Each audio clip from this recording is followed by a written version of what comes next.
नमस्कार दोस्तों, इस वीडियो में आप सीबीएसई बोर्ड के द्वारा आयोजित की गई सीटेट दिसंबर 2021 के दिनांक 1 जनवरी 2022 शिफ्ट के पेपर के गणित पार्ट का कंप्लीट सॉल्यूशन देखने जा रहे हैं। सीबीएसई बोर्ड ने सीटेट दिसंबर 2021 में कुल 23 शिफ्टों में पेपर का आयोजन किया था, जिसमें से ये 12वें शिफ्ट का पेपर है। अगर आप सभी शिफ्टों के पेपर का कंप्लीट सॉल्यूशन देखना चाहते हैं तो इस वीडियो के समाप्त होने के बाद से इस वीडियो का डिस्क्रिप्शन जरूर चेक करिएगा और पेडागोजी के सभी सब्जेक्ट्स के अलग अलग क्लास को पढ़ने के लिए इस वीडियो का डिस्क्रिप्शन जरूर चेक करिएगा। आपको पेडागोजी के शुरुआत से बिल्कुल अंत तक आपको डिटेल में पढ़ाया जा रहा है। तो इस वीडियो के समाप्त होने के बाद से आप पेडागोजी और सभी शिफ्टों के पेपर के लिए इस वीडियो का डिस्क्रिप्शन जरूर चेक करिएगा। चलिए दोस्तों, आज के इस महत्वपूर्ण वीडियो को प्रारंभ करते हैं।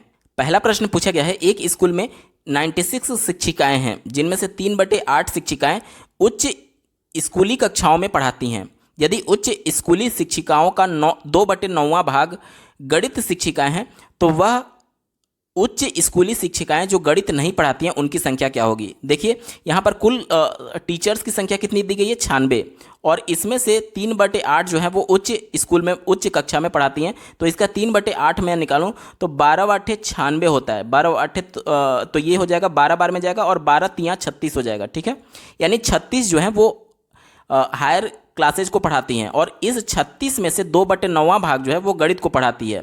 ठीक है, तो 36 का 2/9 अगर हम लोग निकाल दें तो देखिए 9 चौक 36 और 4 दूनी 8, यानी 36 में से 8 जो है वो गणित पढ़ाती हैं। तो अब आपसे पूछा जा रहा है कि वह शिक्षिकाओं की संख्या क्या होगी जो गणित नहीं पढ़ाती है। तो 36 में से सिंपली आपको 8 घटा देना, यानी कि 28 जो शिक्षिका हैं वो गणित नहीं पढ़ाती हैं। ऑप्शन नंबर 3 सही उत्तर होगा। अगला प्रश्न दिया गया है, यहाँ पर देखिए एक इक्वेशन दिया गया है, इसको सॉल्व करना है। तो सबसे पहले बॉडमास रूल के अनुसार आपको ब्रैकेट वाले को पहले सॉल्व करना होता है। तो यहाँ पर मैं सॉल्व कर रहा हूँ, देखिए माइनस और ब्रैकेट वाले को सॉल्व करेंगे तो एलसीएम मैं 15 ले रहा हूँ। उसके बाद से यहाँ 5 दूनी 10 हो जाएगा और यहाँ 3 चौके 12 हो जाएगा। ठीक है, यानी कि 1/2 और माइनस में बचेगा 2/15, और ये पहले से यहाँ पर माइनस में था, ये ब्रैकेट के अंदर माइनस है और ये माइनस है, तो दोनों ब्रैकेट जब आप हटाएंगे तो माइनस का माइनस में गुणा होकर के प्लस हो जाएगा, यानी कि 1/2 प्लस 2/15 आपका हो जाएगा और इसका एलसीएम हो जाएगा 30। ठीक है, उसके बाद से देखिए ये 15 बार में जाएगा और प्लस ये 2 दूनी 4 हो जाएगा, यानी कि 19/30 आपका उत्तर आएगा। दिए गए विकल्प में देखिए ऑप्शन नंबर 4 19/30 सही उत्तर है। अगला प्रश्न पूछा गया है, संख्या 4782 और 32170 में से 7 के अंकित मूल्यों के बीच का अंतर क्या होगा। अंकित मूल्य क्या होता है, किसी भी संख्या में जिस भी संख्या का अंकित मूल्य पूछा जाए उसका अंकित मूल्य उतना ही होता है, यानी फेस वैल्यू उसकी वास्तविक वैल्यू। ठीक है, स्थानीय मान अपने स्थान के अनुसार बदलता है, लेकिन जो अंकित मूल्य होता है, फेस वैल्यू होता है, वो हमेशा कांस्टेंट रहता है। तो चूंकि 7 का पूछा गया है तो संख्या कहीं भी आए उसका अंकित मान 7 ही होगा। तो 7 में से 7 घटाएंगे, क्यों, क्योंकि आपसे अंतर पूछा गया था। तो उत्तर कितना आ जाएगा, 0। ऑप्शन नंबर 3 सही उत्तर होगा। अगला प्रश्न पूछा गया है, निम्नलिखित में से कौन सा पूर्ण संख्याओं के लिए सत्य नहीं है। जो निगेटिव होगा, सत्य नहीं होगा, वहीं आपका उत्तर है। देखिए यहाँ पर अगर मैं 2 पूर्ण संख्या ले लूँ, एक 5 लेता हूँ और दूसरा 3 लेता हूँ, इसी पर आप इसको रख करके देखेंगे तो देखिए ए को अगर 5 मान ले, बी को 3 मान ले, तो 5 3 8 और इधर भी 3 5 8, यानी कि ये तो बिल्कुल फुलफिल कर रहा है, यानी कि ये सत्य है। तो सत्य है तो इस वजह से उत्तर नहीं हुआ, क्योंकि आपसे नहीं पूछा गया है।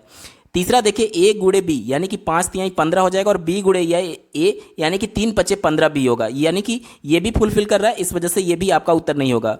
चौथा देखिए ए प्लस बी प्लस सी, मान लीजिए सी का मान हम लोग 2 मान लें, तो ए प्लस बी कितना हो जाएगा, 8 प्लस 2 10 हो जाएगा, और फिर ए प्लस बी प्लस सी करेंगे तो ए का मान 5 प्लस बी का मान 3 प्लस सी का मान 2, यानी कि कितना हो जाएगा, 5 प्लस 5 यानी कि 10। यहाँ पर भी आपको 10 मिल रहा है, तो यानी ये भी फुलफिल कर रहा है, आपका उत्तर नहीं होगा। एक ही विकल्प बचा, ऑप्शन नंबर 2 देखिए।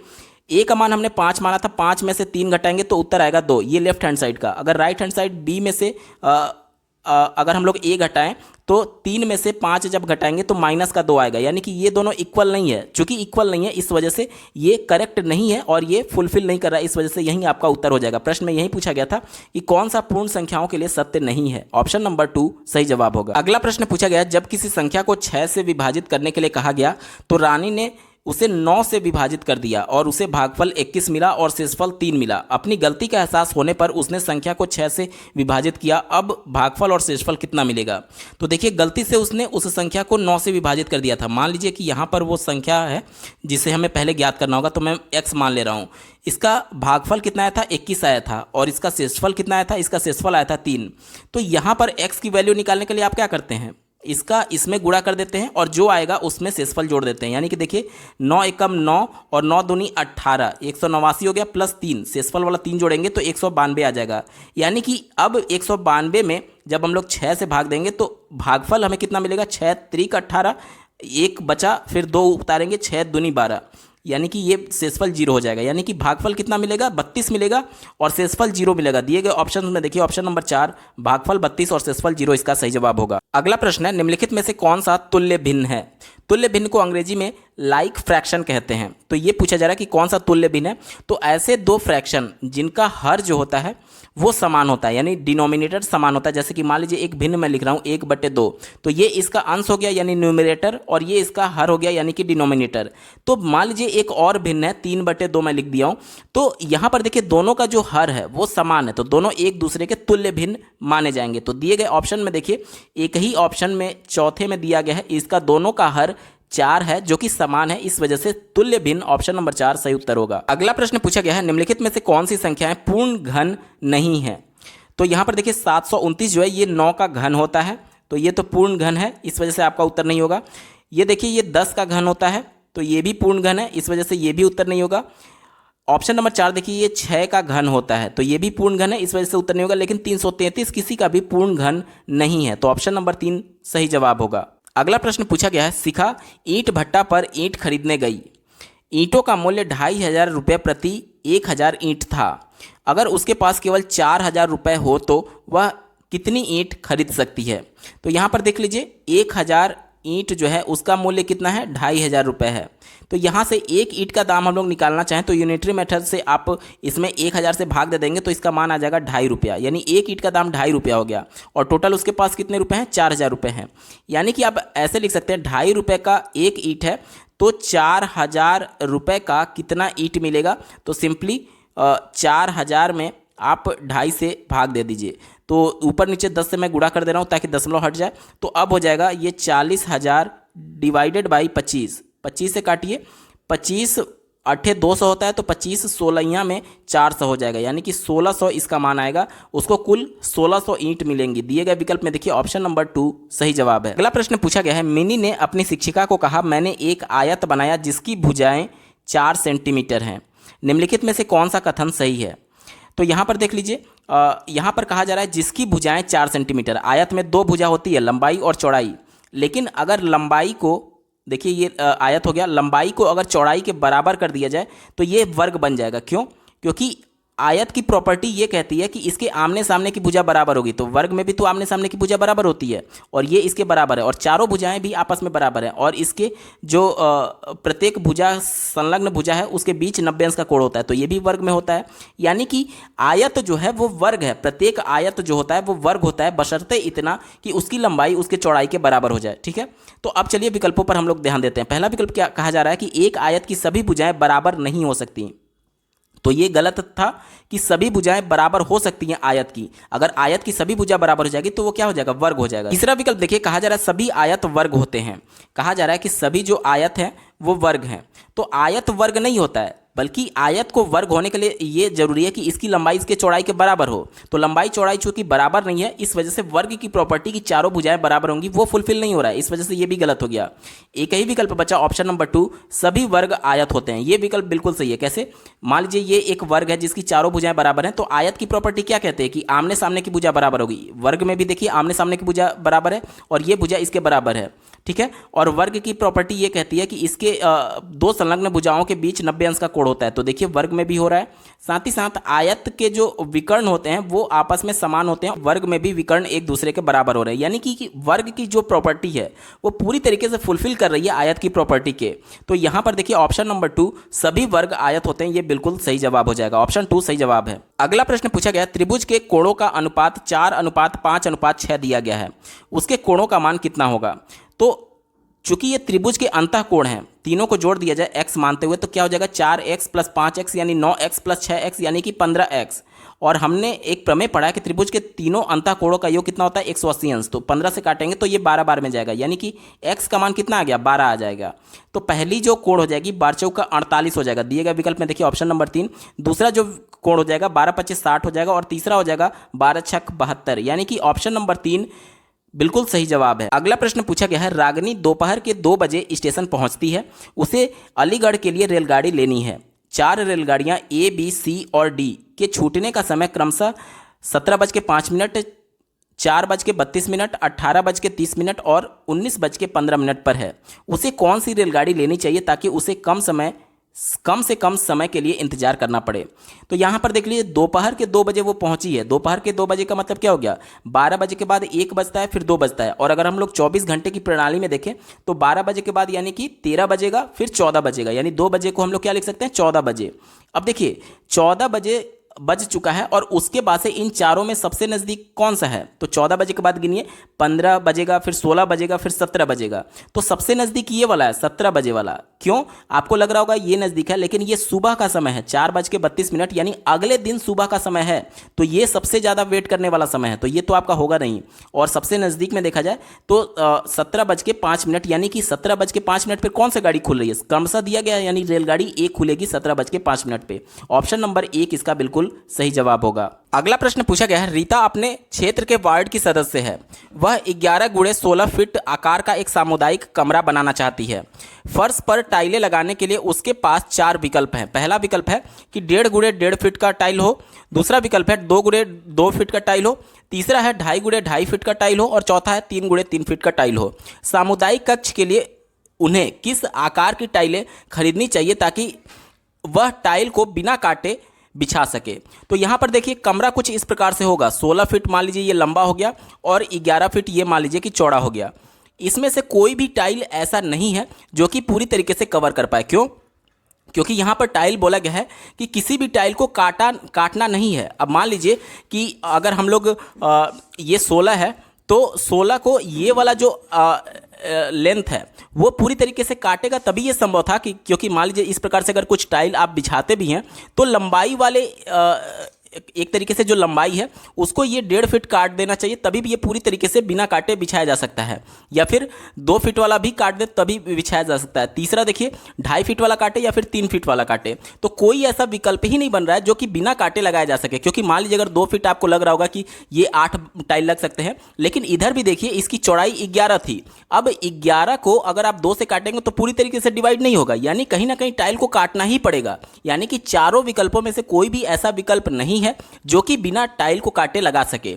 तो इस वजह से इसका कोई भी विकल्प सही नहीं होगा, चारों विकल्प गलत हैं।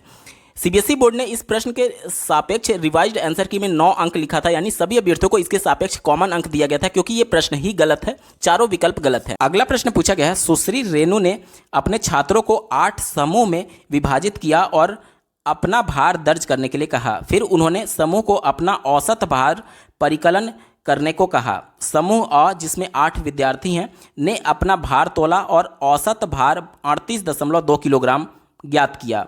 इसके बाद उन्हें पता लगा कि उन्होंने किसी एक विद्यार्थी का गलत भार प्रयोग किया है। 25.9 किलोग्राम की जगह पर उन्होंने 29.5 किलोग्राम नोट कर लिया था। तो अब आपसे पूछा जा रहा है कि समूह का सही औसत भार क्या होगा। तो यहाँ पर देख लीजिए, जब उन्होंने गलत औसत भार निकाला तब औसत भार कितना था, 38.2 किलोग्राम था। और यहाँ पर देख लीजिए कुल 8 विद्यार्थी थे, यानी टोटल भार हम लोग पहले निकाल लेते हैं। तो 38.2 में 8 से मैं मल्टीप्लाई कर दूंगा तो देखिए 8 दूनी 16 के 6 हाथ में 1, 8 अठाई 64, 1 65 के 5 हाथ में 6, 8 तिरिक 24 और 6 30, यानी कि उनका जो टोटल भार था वो 305.6 किलोग्राम था। लेकिन इसमें उन्होंने 25.9 की जगह 29.5 को जोड़ दिया था। तो सबसे पहले जो डिफरेंस है उसको आपको इस टोटल भार में से घटाना होगा। तो डिफरेंस कितना है, देखिए यहाँ पर मैं डिफरेंस करता हूँ। 29.5 में से 25.9 को हम लोग घटाते हैं तो देखिए 15 में से 9 जाएगा तो यहाँ बचेगा 6, यहाँ बचेगा 8 में से 5 जाएगा तो बचेगा 3 और ये कट जाएगा, यानी 3.6 किलोग्राम उसने ज़्यादा नोट कर लिया था। तो 3.6 किलोग्राम इसमें से मैं माइनस कर दे रहा हूँ। तो ये देखिए ये हो जाएगा 0 और ये 2 और ये 0 ये 3, 302 किलोग्राम अब उनका टोटल भार था। अब 302 किलोग्राम में 8 से मैं डिवाइड कर देता हूँ औसत भार निकालने के लिए, वास्तविक औसत भार। तो देखिए 8 तिरिक 24 बचा आपका 6, फिर 62 हो गया, यानी कि 8 सत्ते 56 होगा, 8 अठाई 64, 8 सत्ते 56, तो 62 बचा है, 8 सत्ते 56, फिर आपका 6 बच गया। 6 बच गया, तो यहाँ पर मैं दशमलव लगा रहा हूँ, तो 8 सत्ते 56, फिर करेंगे 56 करेंगे तो 4 बचेगा, और 8 पच्चे 40, यानी कि 37.75 किलोग्राम उनका औसत भार होगा। दिए गए विकल्प में देखिए ऑप्शन नंबर 1 बिल्कुल सही जवाब है। अगला प्रश्न देखिए, नीचे दिए गए पैटर्न का अवलोकन कीजिए और अगला पद लिखिए। यहाँ पर कौन सा पद आएगा आपसे पूछा जा रहा है। तो देखिए इन्होंने किया क्या है, पहले ये वाली लाइन को आप ध्यान से देखिएगा। 9 लिखा है, फिर 9 के आगे 8 लिखा है, फिर 9 के आगे 8, फिर 7, मतलब कि घटते क्रम में संख्या को इन्होंने लिखते गया है। ठीक है, उसके बाद से देखिए माइनस करके इन्होंने पहले में 1 घटाया, दूसरे में 2 घटाया, तीसरे में 3 घटाया, चौथे में 4 घटाया। इसके बाद से ये भाग वाला देखिए सब में 8 कॉमन है, और उसके बाद से बराबर करके पहले में 1 लिखा, फिर दूसरे में 1 2 लिखा, फिर तीसरे में 1 2 3 लिखा, और चौथे में 1 2 3 4 लिखा। तो पांचवें में क्या आना चाहिए, ये तो आपको कंफर्म हो गया कि 1 2 3 4 और 5 आना चाहिए। ठीक है, और इसके पहले ये भाग तो सब में है, तो हम लोग 8 लिख देंगे। इसके बाद से देखिए यहाँ पे क्या हो जाएगा, 9 8 7 6, और यहाँ पर आपका 5 हो जाएगा, और माइनस यहाँ पर 5 हो जाएगा। ठीक है, अब दिए गए विकल्प में देखिए 9 8 7 6 5, 9 8 7 6 5, यहाँ पर देखिए ये यहाँ तक तो सही है, लेकिन यहाँ पर इन्होंने 6 लिख दिया है, तो इस वजह से ये गलत हो गया।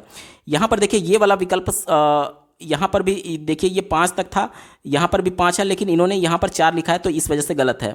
एक ही विकल्प बचा, यहाँ पर देखिए ये वाला सही हो जाएगा, ऑप्शन नंबर 4। देखिए 9 8 7 6 5 -5 डिवाइडेड बाई 8 1 2 3 4 5, ये वाला बिल्कुल सही जवाब है। अगला प्रश्न पूछा गया, प्रियांशु के पास 10 रुपये और 20 रुपये के नोट हैं। वह 50 रुपये बनाने के लिए 20 के 2 नोट और 10 का 1 नोट उपयोग करती है।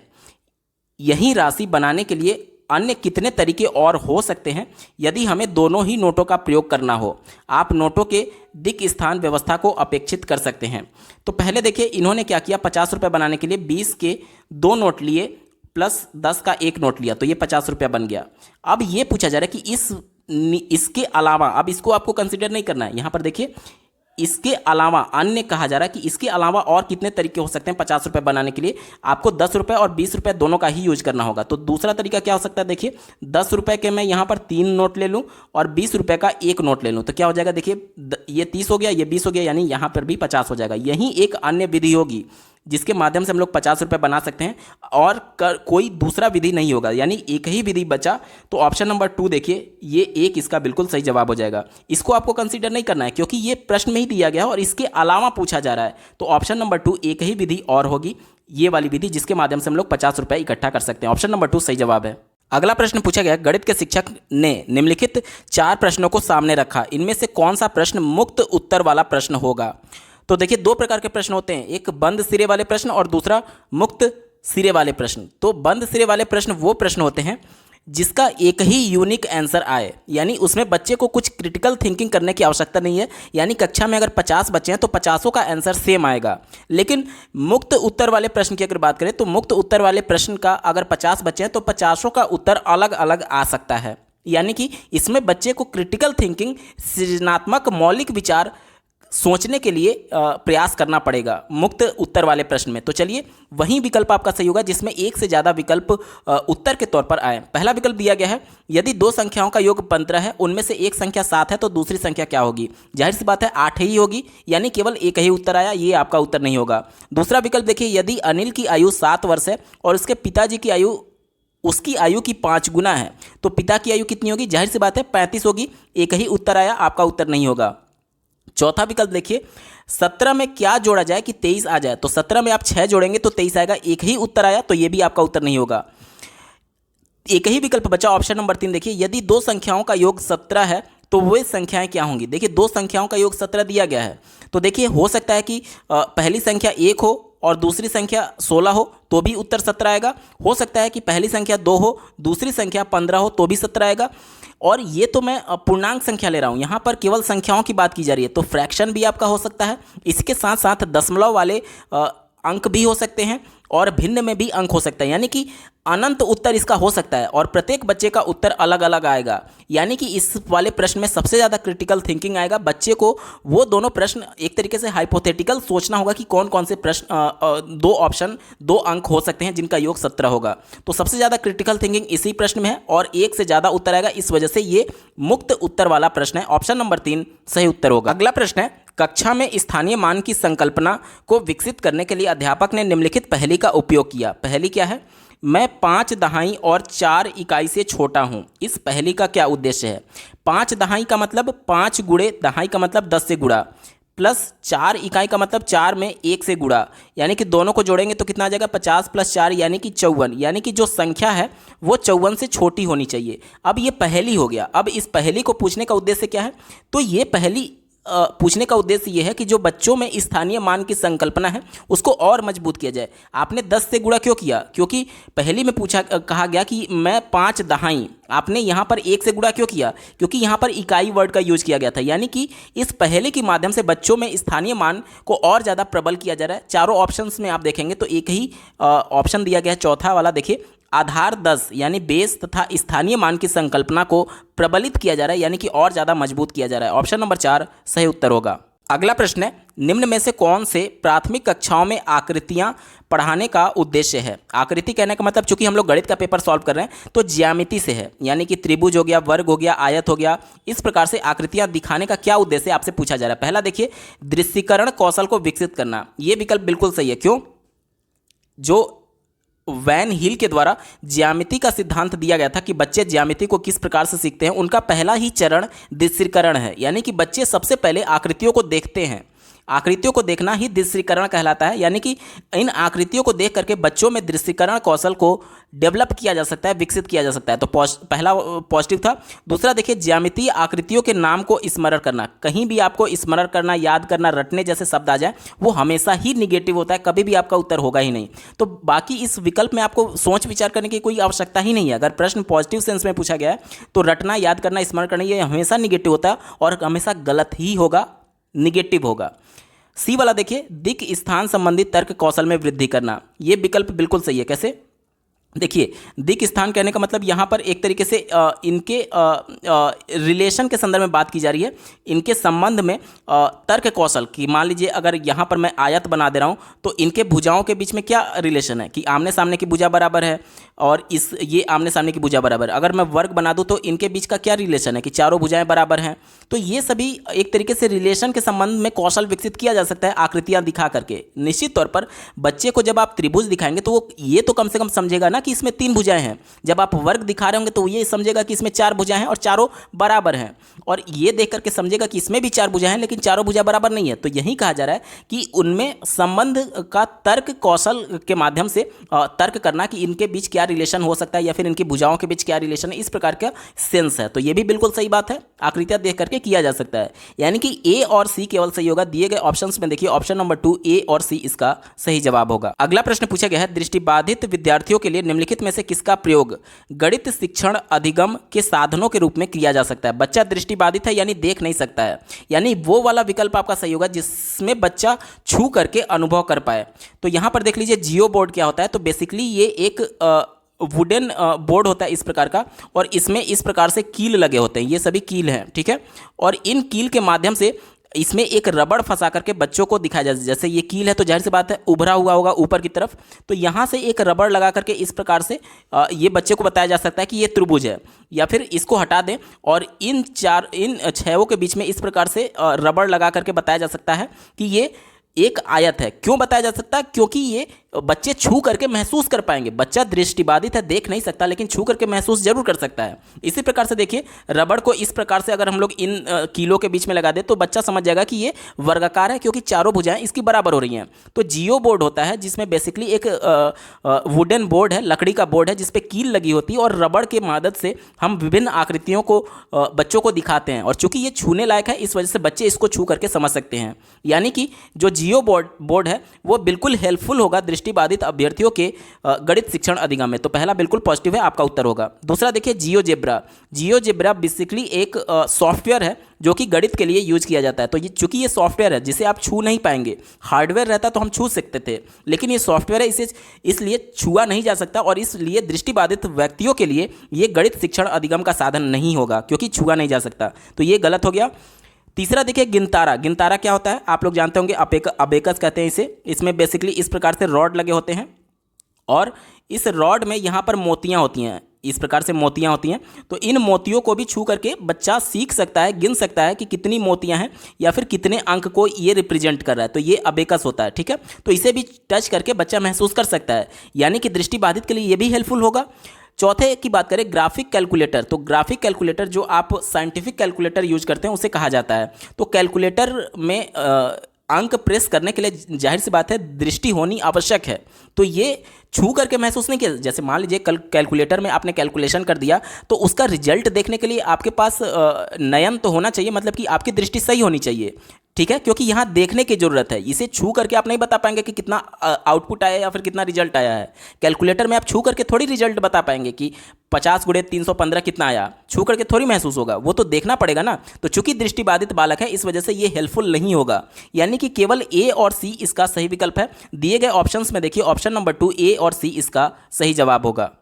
अगला प्रश्न पूछा गया है, ज्यामितीय आकृतियों के शिक्षण के दौरान शिक्षिका ऐतिहासिक स्थानों के भ्रमण की योजना पर विचार करती है, यह प्रतिबिंबित करता है। यानी कि ज्यामिति बच्चों को सिखाने के लिए, आकृतियों के बारे में ज्ञान देने के लिए एक शैक्षिक भ्रमण ऐतिहासिक स्थानों का टीचर के द्वारा एक तरीके से प्लान किया जा रहा है। तो ये क्या दर्शाता है आपसे पूछा जा रहा है। तो देखिए, ऐतिहासिक स्थान पर जाएंगे तो वहाँ पर कुछ किले बने होंगे, कुछ गुंबद बने होंगे, कुछ इसी प्रकार से आकृतियां बने होंगे। तो जैसे मान लीजिए कि यहाँ पर एक इस प्रकार से पिलर बना हुआ है, तो ये क्या दर्शाएगा, ये बेलन को दर्शाएगा, ठीक है।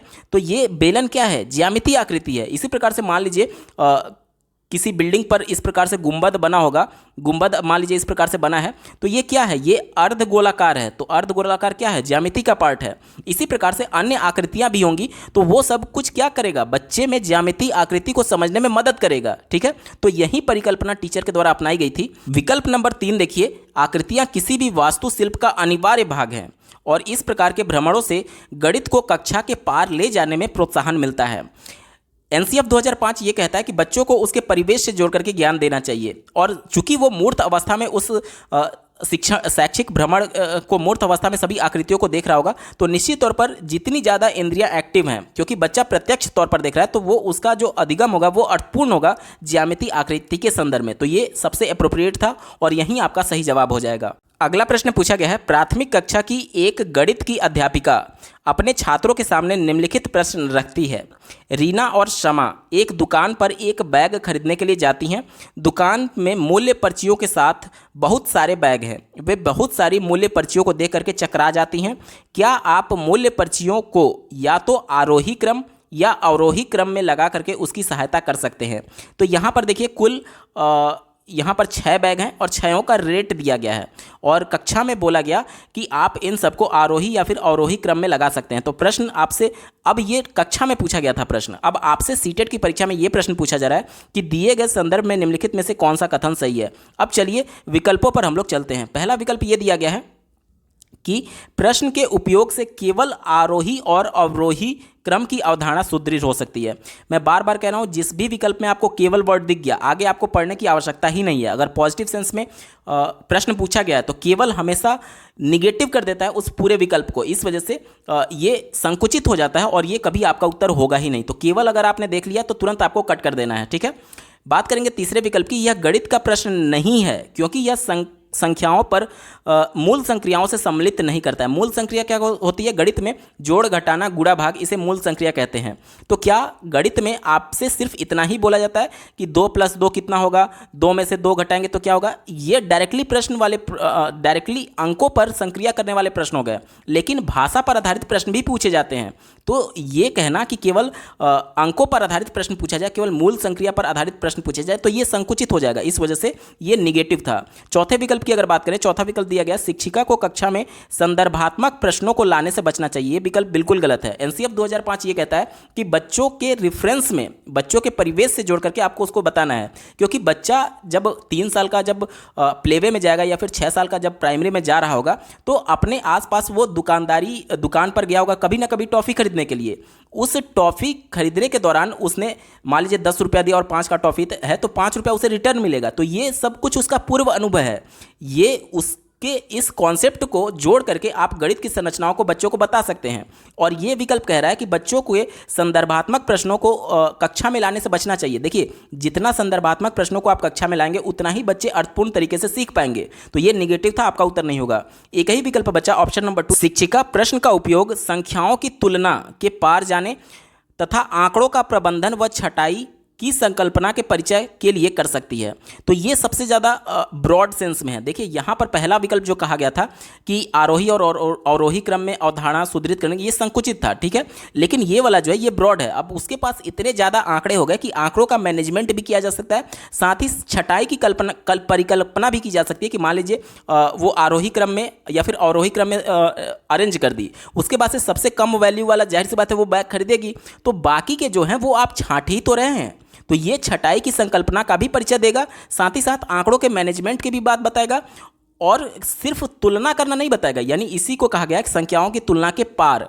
तो ये सभी एक ब्रॉड सेंस में था, इसीलिए ऑप्शन नंबर 2 सही जवाब होगा। अगला प्रश्न पूछा गया है, राष्ट्रीय पाठ्यचर्या रूपरेखा 2005 यानी एनसीएफ 2005 के अनुसार निम्नलिखित में से कौन सा गणित की कक्षा के दृष्टिकोण को निरूपित करता है। एनसीएफ 2005 के अनुसार आपको उत्तर देना है। पहला विकल्प दिया गया है, छात्र सूत्रों को स्मरण कर रहे हैं। मैं बार बार कह रहा हूँ, रटना, स्मरण करना, याद करना, हमेशा एनसीएफ इसका विरोध करता है। तो ये तो निगेटिव था, आपका उत्तर नहीं होगा। दूसरा देखिए, कक्षा में केवल शिक्षक केवल एक वाचक वाचनकर्ता के रूप में है, यानी ये बोला जा रहा है कि कक्षा में इंटरेक्शन हो ही नहीं रहा है, बस टीचर आकर के वहीं केवल वाचन करने वाले हैं, वाचनकर्ता वहीं है, मतलब कि वन वे कम्युनिकेशन हो रहा है।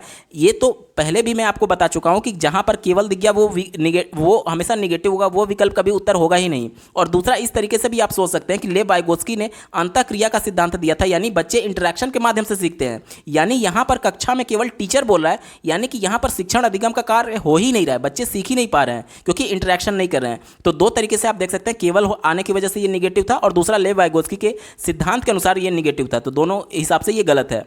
बात करेंगे तीसरे विकल्प की, छात्र पाठ्यपुस्तकों में हल किए उदाहरणों की नकल कर रहे हैं। अब देखिए, नकल करना ये भी एक तरीके से बच्चा खुद से प्रयास नहीं कर रहा है, बस एक तरीके से जो बुक में सॉल्यूशन दिया गया उसको अपनी कॉपी में लिख रहा है। तो जब बिना प्रयास किए अगर बच्चा कुछ व्यवहार में परिवर्तन भी हो गया तो उसे अधिगम नहीं बोलेंगे, क्योंकि अधिगम की परिभाषा ही है कि आपके प्रयास के बाद जो आपके व्यवहार में परिवर्तन होता है वो अधिगम होता है। बच्चे ने यहाँ पर कुछ प्रयास नहीं किया, बस वो नकल कर रहा है, इस वजह से ये अधिगम माना ही नहीं जाएगा। ठीक है, तो ये बिल्कुल निगेटिव था, आपका उत्तर गलत हो गया। एक ही विकल्प बचा ऑप्शन नंबर 4, छात्र कक्षा में अर्थपूर्ण प्रश्नों को प्रस्तुत एवं हल कर रहे हैं। तो यहाँ पर देखिए, ये एनसीएफ 2005 के अनुसार बिल्कुल सटीक है। अर्थपूर्ण प्रश्नों को प्रस्तुत करना और हल करना एनसीएफ 2005 के अनुसार पॉजिटिव सेंस में था। ऑप्शन 4 सही उत्तर है। अगला प्रश्न पूछा गया, गणित में आकलन के साधन के रूप में उपख्यानात्मक अभिलेख यानी जिसे अंग्रेजी में एनेक्डोटल रिकॉर्ड कहते हैं के लिए निम्न में से कौन सा कथन सही है। तो देख लीजिए, दो तरीके से रिकॉर्ड होते हैं, पहला एनेक्डोटल और दूसरा पोर्टफोलियो। दोनों में माइनर सा डिफरेंस होता है, लेकिन इसकी वजह से आपके उत्तर कई बार गलत हो जाते हैं। सबसे पहले बात करेंगे पोर्टफोलियो के बारे में। तो पोर्टफोलियो में जो आपका शैक्षिक प्रगति होता है उसे मेंशन किया जाता है, ठीक है, और जो एनेक्डोटल होता है उसमें जो व्यवहार आपका परिवर्तित हुआ है उसे मेंशन किया जाता है। एक उदाहरण के तौर पर दैनिक जीवन से मैं जोड़ करके बताता हूं, जो आपका रिजल्ट है, जो फाइनल रिजल्ट है, वो आपका एक तरीके से उसे पोर्टफोलियो कहा जा सकता है। क्यों? क्योंकि वो शैक्षिक प्रगति को दिखा रहा है कि आपने किस सब्जेक्ट में कितने नंबर पाए हुए हैं। लेकिन जो आपका टीसी जब आप निकालते हैं, ट्रांसफ़र सर्टिफिकेट अपना स्कूल छोड़ते समय, तो जो टीसी निकालते हैं उसमें आपका व्यवहार लिखा रहता है कि इनका व्यवहार उत्तम था। तो व्यवहार जो रिकॉर्ड बता रहा है वो एनेक्डोटल होता है, और जो आपकी शैक्षिक प्रगति को बताता है वो पोर्टफोलियो होता है। देखिए, पोर्टफोलियो का मेन मतलब ये है कि पिछले साल के दौरान, मतलब कि एक सत्र के दौरान आपने किस गतिविधि में किस प्रकार से परफॉर्म किया, इसका पूरा रिकॉर्ड होना। लेकिन ये आज की शैक्षिक व्यवस्था में ये कहीं भी मेंशन नहीं किया जाता। इस वजह से, चूंकि शैक्षिक प्रगति आपका रिजल्ट भी बताता है, इस वजह से रिजल्ट को मोटा मोटी हम लोग मान लेते हैं कि ये पोर्टफोलियो है। और जो टीसी में आपका व्यवहार लिखा रहता है वो व्यवहार आपका एनेक्डोटल रिकॉर्ड है। हालांकि एनेक्डोटल रिकॉर्ड ये है कि वो भी एक तरीके से पोर्टफोलियो की तरह एक पूरा फोल्डर होना चाहिए, जिसमें कब कब आपका व्यवहार परिवर्तित हुआ स्कूल के दौरान वो सब कुछ मेंशन किया जाना चाहिए। लेकिन ना तो सरकारी स्कूल और ना ही प्राइवेट स्कूल इसको फॉलो करते हैं, और सीधे एक लाइन केवल मेंशन कर देते हैं कि पूरे इस सत्र के दौरान या फिर इनकी विद्यालय में इनका व्यवहार अच्छा था। तो व्यवहार जो प्रदर्शित करेगा वो एनेक्डोटल रिकॉर्ड होगा, ठीक है। तो यहाँ पर चूंकि उपख्यानात्मक अभिलेख की बात की गई है, यानी एनेक्डोटल की ही बात की गई है, तो जो व्यवहार वाला ऑप्शन होगा वही आपका सही विकल्प होगा। दिए गए ऑप्शन में देखिए ऑप्शन नंबर 4, दिन प्रतिदिन के आधार पर यह बच्चे की प्रगति को लिखित रूप में समावेशित करता है और अवलोकात्मक वृत्तांत अभिलेख रखता है।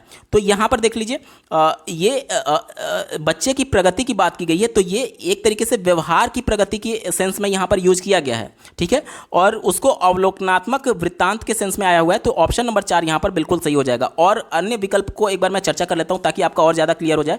पहला दिया गया, यह बच्चों के द्वारा की गई परियोजना और क्षेत्र कार्य को सम्मिलित करता है।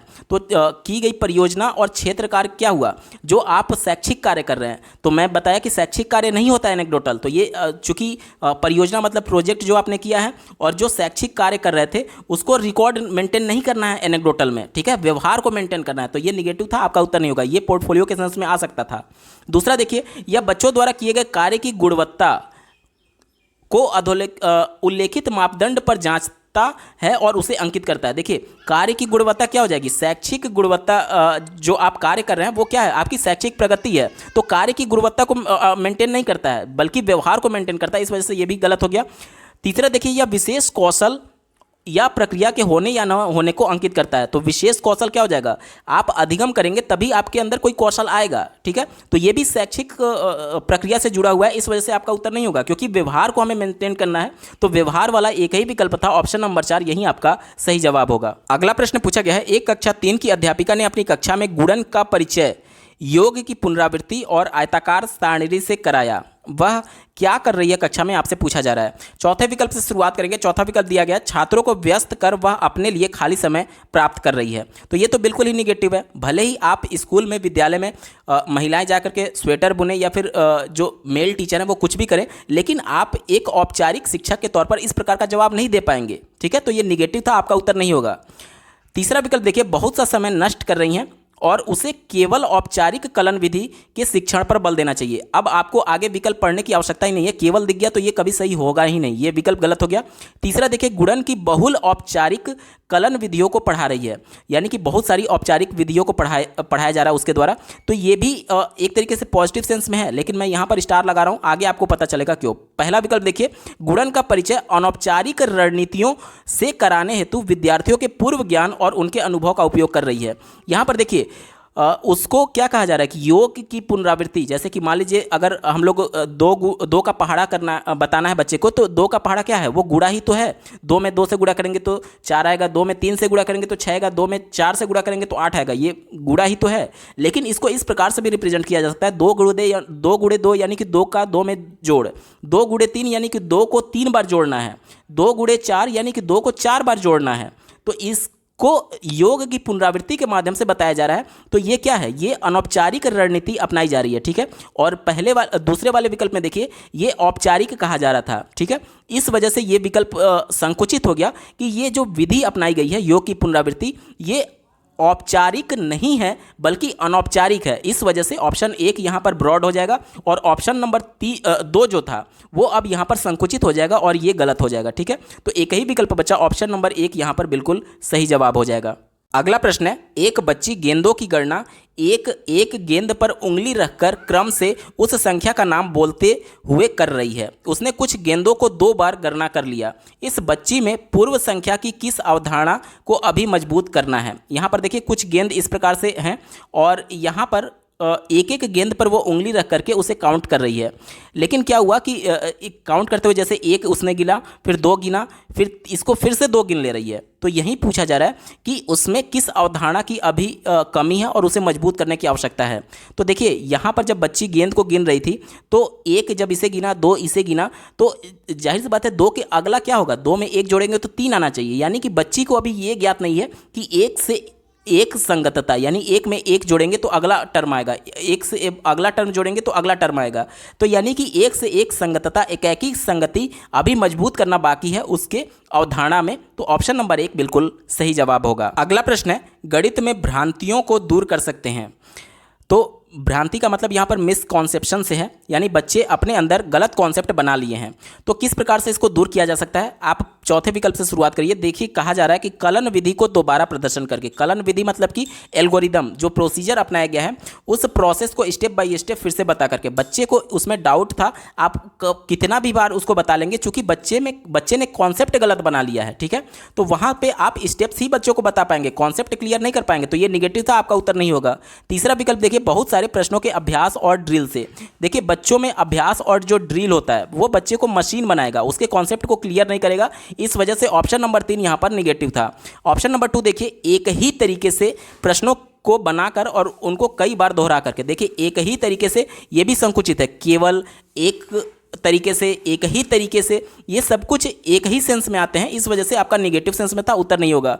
एक ही विकल्प बचा ऑप्शन नंबर 1, बच्चों को उदाहरणों और गैर उदाहरणों में व्यस्त रख करके। अब बच्चों को जब विभिन्न प्रकार के एग्जाम्पल दिए जाएंगे तो उसका जो कॉन्सेप्ट था वो धीरे धीरे डाउट जो था वो क्लियर होने लगेगा, ठीक है, तो ये सबसे ज़्यादा पॉजिटिव था और यही आपका सही जवाब हो जाएगा, ऑप्शन नंबर 1 सही जवाब है। अगला प्रश्न है, सुश्री रोमी अपनी गणित की कक्षा में विद्यार्थियों को निम्नलिखित अभिकलन करने हेतु उपयुक्त स्थिति सृजन करने के लिए कहती है।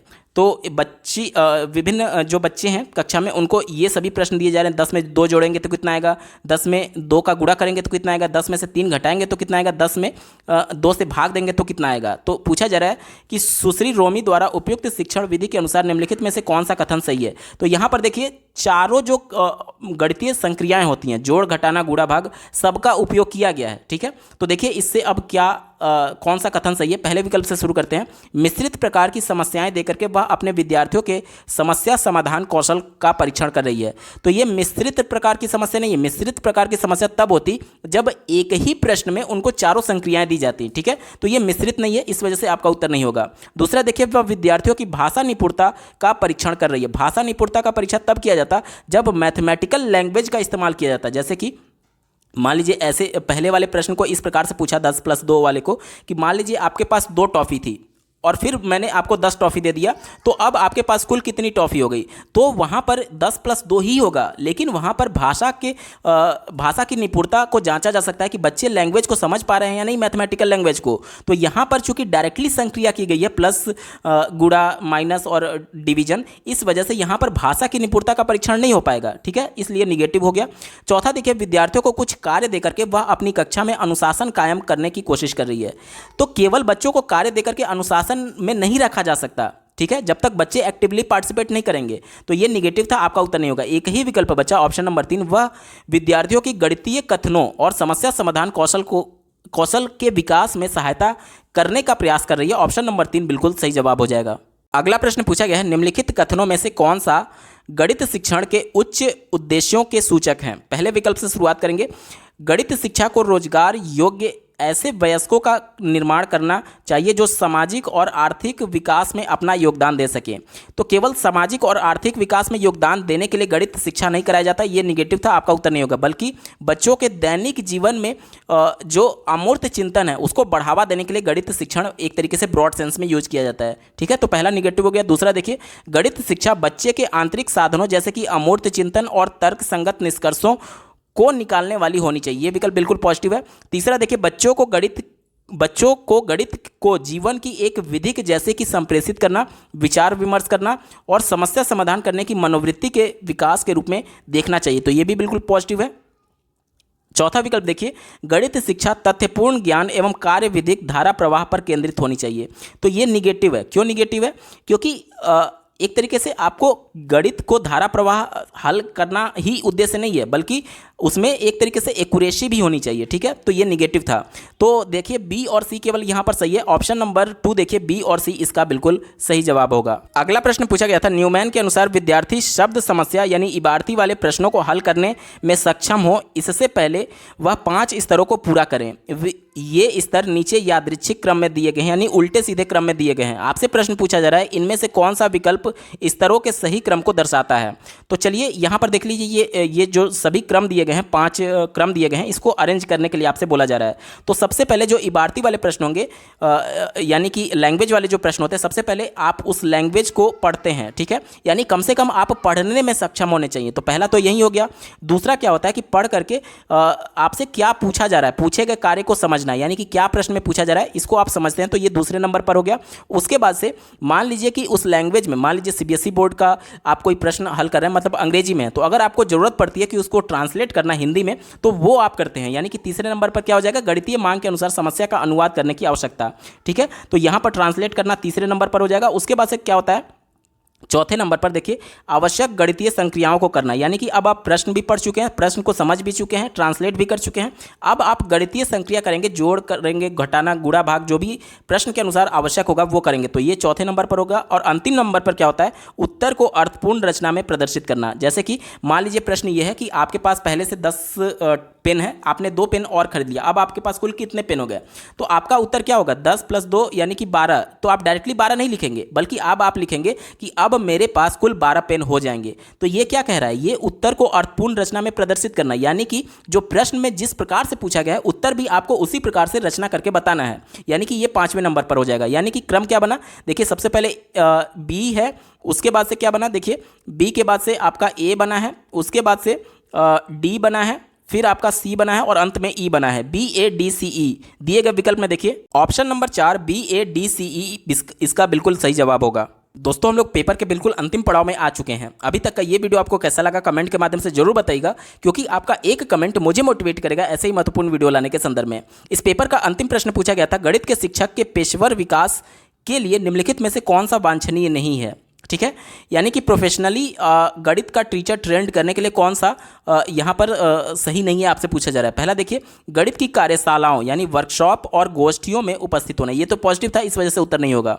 दूसरा देखिए, शिक्षण अधिगम के साधनों को विकसित करना, यानी कि किस प्रकार से कक्षा में टीचर बच्चों को पढ़ाएगा, ये विधि विकसित करने की बात की जा रही है, तो ये भी पॉजिटिव था, आपका उत्तर नहीं होगा, क्योंकि निगेटिव सेंस में आपसे प्रश्न पूछा जा रहा है। चौथा विकल्प देखिए, शिक्षक विकास यानी कि फैकल्टी डेवलपमेंट के कार्यक्रमों में भाग लेना, यानी टीचरों के अंदर डेवलपमेंट के लिए विशेष कार्यक्रम कराए जा रहे हैं और उसमें भाग लेना, तो ये भी बिल्कुल पॉजिटिव था, आपका उत्तर नहीं होगा। ऑप्शन नंबर 3 देखिए, अपने कार्य और दूसरे विद्यालयों के गणित के शिक्षकों के साथ न्यूनतम वार्तालाप यानी बिल्कुल कम वार्तालाप करने की बात की जा रही है, तो ये सबसे निगेटिव था, इस वजह से यही आपका सही जवाब हो जाएगा, क्योंकि निगेटिव सेंस में ही प्रश्न पूछा गया है।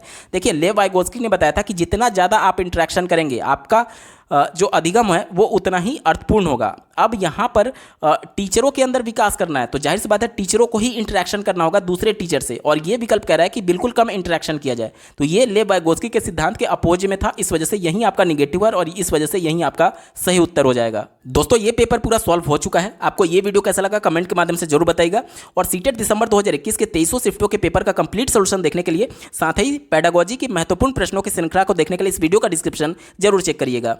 इस वीडियो को देखने के लिए आपका बहुत बहुत धन्यवाद। भगवान करे आपका दिन शुभ हो।